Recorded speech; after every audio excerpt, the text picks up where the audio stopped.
of the Creative Mornings team when they first got started, so I'm really excited to come and contribute in this way. Needless to say, a big thank you to Malik and the Creative Mornings family for having me, our food sponsors, Caribe Juice and Holy Kitchen, for presenting us with lovely food in the morning so that we can be only hot and not hot and hungry, so at least we only have kind of one problem that we're dealing with at a time. In any case, I'm very excited to be here. The theme for this month is time, which I found kind of particularly interesting because time is a topic that as some of you have heard me say, is one of my favorite kind of weird buckets of stuff. It's very abstract, it's kind of, funky, and different people interact with it in different ways. So I'm not going to tell you, I'll tell you very, very briefly about myself, because I don't think that's really exciting, but then I'll tell you a little bit of kind of how I structured, and how my experience and mainly kind of my academic background has structured how I view time, and then I'll end a little bit on kind of relating that in a really weird roundabout way to Awesome Foundation, which is my baby and my favorite thing that I do in the community. So, okay, I'll start by saying that, so I really don't like time, kind of pithy time sayings. I'm one of those people who doesn't respond well when you tell them, time will tell, all in due time. I'm not a fan of kind of phrases that simplify time, and I get a little bit irritated by them. Recently, or over the last couple of years, I realized that I'm not alone, and there are other people who also find these phrases kind of somewhat equally irritating or kind of not comforting. There are also a pretty substantive percentage of people, pretty equal if not larger group, who find comfort and inspiration and even wisdom in some of these sayings. And what appealed to me about kind of that difference is that really I think both of those people are coming from the same core instinct. We're all coming at it from an idea of desiring control and of desiring kind of an understanding of the world around us. So as a little bit of a side note, I'll say that I'm an organizational psychologist by training. By training. I'm an organizational psychologist by training, so I've worked, psychology and things that intersect with psychology is my lens for life. I've worked with big companies, I've worked with smaller nonprofits. At the moment, I run the Cambridge Innovation Center expansion down here to Miami, which is kind of a really large innovation hub that's based in Massachusetts and is coming down here. So all that to say that when I looked at kind of the differences in how people were responding to some of these little, it's okay, like all in due time phrases, my approach is based in psychology. So let me state the obvious. Time is fundamental to our narrative of the human experience. But what's also really fascinating is looking at how our relationship has changed and how we relate to time differently now than we did before. So if you look at, thousands of years ago, when we hadn't figured out how to really properly tell time, and we hadn't really even come close to assessing or having a sense of how long our species had been on the planet, or we didn't really even know what tomorrow versus yesterday versus next week really meant, time was this really vast black hole thing that we didn't really engage with because we didn't really have a lot of tools for engaging with it. Over time, no pun intended, we started to really set metrics and set tools and set parameters for how we evaluated time. Our years began to be broken into seasons, and those seasons had particularities that we associated with them. So they had functions, and they had, not just climatic differences, but they had functions associated to what we did at what time of the year. The year began to be broken into months, and months into weeks, and weeks into days, and obviously structures that we continue to use. We began to keep track of time and things that happened, and look back on time, and we developed this concept of history. And history began to matter to us. We began to care about what it is that happened in the past as a lesson or as a warning or as a tool for what we decided in the present and what we decided in the future. As we started to, first of all, I just have to point out, I'm loving this whole cover over here, if anyone can see this. I'm sorry, this is distracted and I love it. Fantastic sunshade. But so anyway, as we began to have a kind of more of an understanding of biological processes and kind of maturation processes of the mind and emotions and the body, we started to look at individuals in different ways over time. And so now we categorize childhood as a particular period of a person's life, and we look at adolescence as also a particular framework, and we have ways of defining that. That's not just, you kind of look like you're 13 and you're hormonal and you look weird. So there's frameworks that we use for that. Some of them make a lot of sense. Some of them are biological, some of them are climactic. But some of them seem really logical to us. Seem really logical to us, or seem kind of bound by particular criteria, but they're really kind of artifacts of our own masterminding. When we look at something like marriage, for example, we associate marriage as something that happens in the first kind of third of your life. Some of that historically was out of need, but some of that was also part of a social construct that we implanted on top of that. So all that to say that as we kind of began to look at time and to understand time differently and to measure it and to use it in different ways, it became a lot more approachable. It stopped being this kind of amorphous black hole thing that we didn't have an entry point into, and it'd be in this elusive beast. And it started to be a lot more like something we felt like we had tamed. And we got it, I know what it is, I can measure it, and it started to bleed over into a sense of control. And so not just I understand it, but like I got you, I can control you, I can wield you in the way that I want, I can use you to my benefit. I'm not under your control, you're under my control. And I kind of forgot what my next point was, so let me take a look at my notes. Okay, yeah, so basically, I think part of what makes that interesting is that time as a construct is this very abstract and kind of fancy thing. And yet now, because we've become so familiar and so approachable with it, we use it and we associate it with the most banal. One of the examples I can think of is we anthropomorphize it. We use characteristics to describe time that really have no relation to time whatsoever. You're waiting in a hospital waiting room and a family member is having surgery, you describe time as dragging. Or, your aging process is going a little bit too quickly for your taste, and so you describe time as being cruel. We use adjectives and we use characteristics that that make time much more approachable, and it makes us feel like it's somewhat under our control and our grasp because we describe it in relation to the things that it affects, like age or our body or, our workday, our product. And so our understanding has made time a lot more prosaic for us. Which is one of the reasons why I find it really interesting when looking at some of these phrases like, give it time, or just in the nick of time, and some of these things that I alluded to when I started off the talk. I find it interesting to look at the responses that people have to things like that based on kind of how they view their own sense of control. So in psychology, there's this bipolar definition between external locus of control and internal locus of control. And we won't bore you with a kind of actual definition of that, but essentially it describes to people who either think that the world, the main effects of the world and things that control it happen outside of them, or that they guide them. And so when you tell someone who has, hypothetically, in theory, if you tell someone who has an external locus of control, something, they're going through a hard time, and you tell them, it's okay, like, in due time will find, time will tell, that person should, in theory, find some comfort in that. Because for them, that means that there's some kind of ulterior, larger logic in the scoping of the universe that is eventually going to make it kind of okay or make it go away. That said, if you have those exact same phrases to a person with an internal locus of control and they're having a hard time, they're probably going to find that really irritating because they don't want anything to do with random, the universe is going to make this, wonderful thing happen, and I would rather make it happen myself, or I would rather yield the result that I want kind of by actively injecting myself into a process. So by no means am I saying that one of these is right and the other one is wrong, or that one of them is more effective and the other one is not. It's more because both of them are ineffective. And both of them are guided in this belief that we have control, and that we have control over time, and that we have an understanding, and that our understanding of time gives us control over it. And both of them are fallacies. And so we're all wrong, basically. It's a short version there. One of the things I find interesting about that is that psychologists and economists and all kinds of people who study human behavior, especially in the recent decades, tell us that human beings are horrible at making decisions in present day. We make all kinds of illogical decisions. We have 900 different kinds of biases. I mean, that's probably an understatement. And not only are we bad at making decisions in present day, but we're even worse in making decisions when you add an element of time into it. So one of the best examples I can think of is a person who's one of my favorite professors in college. He's a very famous psychologist named Dan Gilbert. I'm sure some of you have come across some of his research, even if you don't know it. And he coined this term called effective forecasting. And effective forecasting refers to your prediction of how happy something will make you in the future. And he has spent decades researching this as a term and kind of as an evidentiary behavior in people. And his finding is essentially that people are notoriously mistaken about what they think is going to make them happy in the future. Not only that, but they severely are wrong about kind of the extent to which certain things, either good or bad, small or big, will have an emotional consequence on them. And so one of the things it is, and I don't mean to offend anyone, so hopefully this won't offend anybody, but one of the things that comes to mind when you think about this is parenting. So you ask people who are not parents how they imagine kind of having children and being parents to be, and they describe it as this like blissful, wonderful land with unicorns and just so much time. I see Dan's shaking his head. I'm going to call you out.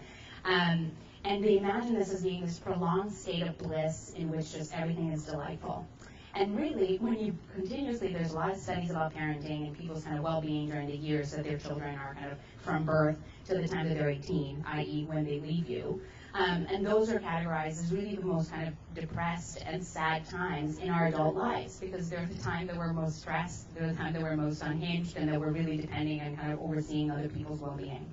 And so historically, people are really bad at predicting things like that. Same thing happens when you look at kind of hyper positive or hyper negative events. So you ask people to predict how they would imagine feeling if something really amazing happened. You know, they got married to their childhood sweetheart, they were the first, college graduate from their family, they won the lottery, and then you ask them to think about how they would feel if something horrible happened. They experienced a tragedy, a death in the family, a disabled, accident, and people imagine this as being this not only a very acute feeling and a very acute response, but also a response that lasts for a very long time. So like if I have, a horrible accident tomorrow, God forbid, people imagine that they will feel extreme depression, and they will feel extreme depression for like 7 years, or like basically for eternity. And both of those assumptions are actually wrong, both in terms of kind of hyper happy events and hyper sad events. The expectation that we imagine experiencing is usually way off from what we actually experience. The real emotion is probably a mix of good and bad and happy and sad and nostalgia and who knows what else, because we experience more than one emotion at a time. And the other reality is that no matter how awesome or bad an event happens to be, we usually return to kind of a baseline status quo of well-being and happiness, usually within the year. So even if you win the lottery today, you won't really be lottery happy for the rest of your life. And so we know that people are kind of historically bad at cataloging. There's one particular experiment that is the only one I'm going to go into because I know it's hot, so I don't want to take us down like weird rabbit holes. But it's an experiment that I find really interesting because it's also, I don't know why I'm talking so much about him, but he happens to be a person that I know a lot about his research of. So they did an experiment that basically yielded that people are happiest when they don't know the reasons why they're happy. And part of this, which sounds counterintuitive, and part of this, the way that they experimented this is they approached random people on the street and they gave them gifts. And some people got a gift with a little note that said like, hey, you got this gift, hugs, I'm paraphrasing, but something like that. And then other people got a gift that said, hey, you got this gift, hugs, why did you get this gift? Because we believe in random acts of kindness. And so then these people, meandered on, were in the street, and then they were approached, 20, 30 minutes later, by another member of the research team, and they were asked kind of how happy they were, and like, oh, you got this thing, what is this, like, oh, blah, blah, blah, engaged about this topic. And what they found was that the people who didn't know, who didn't have this reason associated with the gift, were actually much happier about the gift than the people who had a reason associated with it, even though really nothing had actually changed. And so I bring that up because it's curious in the idea of kind of us having control and us feeling like we have control over things or over time or over our decisions, because it turns out that when we have less knowledge, we're actually happier about them. I'm sure some of you are familiar with the name Nicholas Taleb. He's very famous for his kind of black swan theory, which goes similarly along these lines and basically posits that we think that all of these choices and all of these structures and frameworks that we are constantly building and deciding in our lives are the very big determinant of the direction that our life goes over time. His theory, which he kind of has a lot of writings about, so if you haven't read it, I encourage you to take a look at it, basically says, you're wrong, that's nice, but that's not actually how it happens. And most of the things that we do, most of the choices that we make don't really have a lot of effect on where we end up. The big things that affect that are these things that he calls black swans. So there are these very small number of really large, really dramatic, and kind of out of left field events that happen in your life that you have no way of predicting. So in my family, for example, as like a personal story, the joke in our household is that the black swan of our household is when my parents met. My family, for some of you who know me, but most of you don't, my family is Russian and Cuban. So my dad is Cuban, my mom is Russian, and my parents obviously are from very command and control places. And they're very command and control people by their own kind of internal personalities. And so they happened to meet because my mom was in Cuba teaching, and my dad is a physicist, so he had been studying physics in the Soviet Union, so he spoke Russian, and they both were in line to buy tickets for the same movie, literally at the exact same time. And my dad happened to tell that my mom spoke Russian and engaged with her about it. So there was nothing about this set of coincidences that any of them could have possibly planned, prepared for, or any of the choices that they had made up to that point would have yielded this result or this expectation. And yet it changed their lives extremely dramatically. It led to them moving several countries, obviously having a life together that includes me and so forth. And so the joke in our family is that kind of was our big black swan, but it goes along with the kind of Nicholas Taleb structure. So all that to say, we think we have control over a lot of things, and we create these psychological crutches to make us feel, to make time a lot more approachable, and to make our presence over time and our existence a lot more manageable and a lot more kind of less chaotic and less erratic. But a lot of those are kind of fallacies, and they're fallacies that we tell ourselves, and they're moments of self-delusion. So I think I'm sounding a little bit negative, and I don't mean this to sound, doom and gloom, and anything you do doesn't matter, and like we're living in chaos, so like forget it and just, like move to a commune. That's not at all what I mean, and those of you who know me know that that's not where I'm going. So I want to kind of give you a couple of examples on the other side, and then I'll kind of wrap up. So Cass Sunstein is kind of a very renowned economist, and he is 100% on board with this idea that human behavior is irrational, that our attempts at controlling the future and controlling our own paths in life is really irrational, and that our idea that we have control of it is like even further into left field and completely nuts. But he kind of looks at it as, well, that's what we are, and we have to function in societies with people who are like that, and we have to govern societies of people who are made up of citizens like that, and create structures for people who are erratic and chaotic and irrational. So what do we do with that? And so one of the things that he proposes is this concept called nudging that I particularly like. And so nudging is this, essentially posits that you have to look at people the way they are, with all their biases and all their fallacies and all the weird things, behavioral things that we have, and you have to find ways of kind of injecting little behavioral interventions that guide them, that nudge them, for lack of a better term, in the direction that you think is helpful, or in the direction of behavior that you want, at a personal level for your own life, or at a societal level for a society. So as an example, we know that people buy more, tend to buy things that are at kind of eye level in the supermarket. And so if you want people to buy healthier food, put healthier food at the eye level of the supermarket, because it will start to elicit the behavior that you want. As another example, he talks a lot about how people don't save for retirement. And so we're creating a society of people who are going to be severely unable to pay for themselves when they retire from the workforce. And one of the things that he suggests is making people make decisions today that essentially account for a particular percentage of their salary over time going into a retirement fund. And so every time they have a salary raise, the percentage stays the same, and they end up saving more money over time without having to make any active decisions at those points to save more money. And so it's kind of facilitating and nudging people in these particular directions. There are a lot of examples of this, but one of the things that I found most compelling is kind of when you look at the issue of organ donation. And I know different people have different feelings on this, so I'm not making any policy recommendations around it. But the topic of organ donation is an interesting one. In the U.S., we have, I forget the percentage, but it's a very low percentage of people in our society that are registered as organ donors. If you look at certain countries in Europe, it's this astounding percentage. It's like 85, 90% in several countries. And you look at kind of, what elicits this behavior. Are these people particularly altruistic? Are they just, excited? They don't care about, their organs. They have a different association with their body. And the reality is not really. It's more that in the U.S., becoming an organ donor and signing up for the registry is an opt-in policy. So you have to actively choose to sign up for this thing. And so it's a lot easier to kind of say, no, I don't know, I don't want to, or to kind of defect from the choice. In some of these societies in Europe, it's an opt-out policy. So you're automatically registered for the organ donor registry unless you actively choose to leave it, which makes it a lot harder for people to leave because they implement the exact same reasoning for why people don't sign up in the U.S., but for signing out. Because they're like, oh, well, I don't know, I'm already in it. Or, the same reasoning, but essentially the result is that they have a lot of people on their organ donor registry list, and we don't. And so Cass Sunstein talks a lot about these nudging things. I'm a really big fan of that. I'm going to kind of wrap up now, and this is my very roundabout way of getting to Awesome Foundation.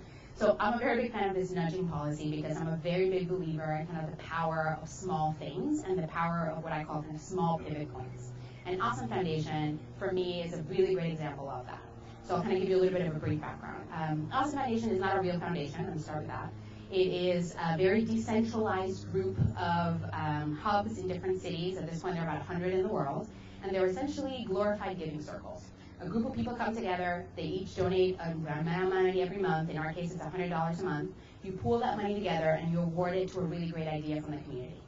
It's a small grant, so it's $1,000, and you think like, well, $1,000, it doesn't really go, how far can that really go? Well, we, at least in the chapter in Miami, have found that it goes very far. We have at this point funded almost 60 ideas, in less than 3 years. We're the #1 chapter in the world in terms of number of grants awarded per capita per trustee over time. Yay! Thank you, Gloria. We have funded all manner of things from, small startups that have random ideas for something that's community focused to, a high schooler who bakes cakes for children who are from low-income households, and so their family can't afford to make them a birthday cake. To Code Fever, I don't think Alicia's here, but to Code Fever, which I think some of you are familiar with because they then went on to get a $75,000 grant from the Knight Foundation. We have funded a researcher who came in, who's a PhD student. He came in talking about a water testing device that would make it really affordable and easy to test liquid. We had no idea what he was talking about because it was a very scientific pitch, but we decided to give him $1,000 to do his second pilot, which he did, and then he ended up raising up $800,000 worth of funding, setting up his own lab, and is now kind of having a whole set of awesome successes on his own. We've had some successes. We had some things that haven't, we use success as a very broad definition. You don't need to be a huge idea. You don't need to scale your idea for us to think that you're worth kind of our $1,000 investment. The goal is to find the small seeds in our community and that have interesting ideas and that have interesting projects, and to foment those individual pivot points and to breed self-efficacy in every person in our community and to make it really accessible. So eventually the idea is that if you're any person in Miami, from a housewife in Coral Gables to kind of a young kid in Little Havana to someone next door to my building in Overtown, the idea is that you will feel that if you have an idea, someone is here, that you have an idea that is extremely unproven and has no idea where it's going, you still have somewhere to turn to have a conversation about it. You can reach out to us. One of our trustees will engage with you about it. You can apply. We'll give you feedback. It's meant to be a really So these are actually so we have a couple of our trustees here and a couple of our grantees. One of our grantees from this month is actually sitting right here, Ralph. So raise your hand. Hi, thank you. And Mariana, I see Mariana, who's one of our trustees, and Vance is one of our founding trustees as well, so he's hiding in the corner. So point is, we've had a really enjoyable experience doing Awesome Foundation in the city, partly because it's our little version of nudging. It's our version of kind of saying, there's a lot of other bigger movements happening in the city. There's a lot of energy happening at very different levels. But this is our little contribution to kind of shifting and moving the needle and affecting something on a smaller scale. So I know I started on a little bit of a downer note.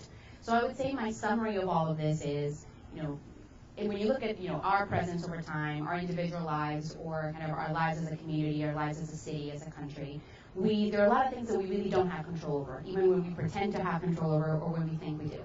So I would push us towards, on an individual level and on a communal level, debunking some of these fallacies that we tend to rely on as psychological crutches, and relying instead on things that actually do move the needle, and looking at the value of these small and measurable and tangible engagements that we can do either for our own lives or for the lives of people around us. So thank you so much for having me.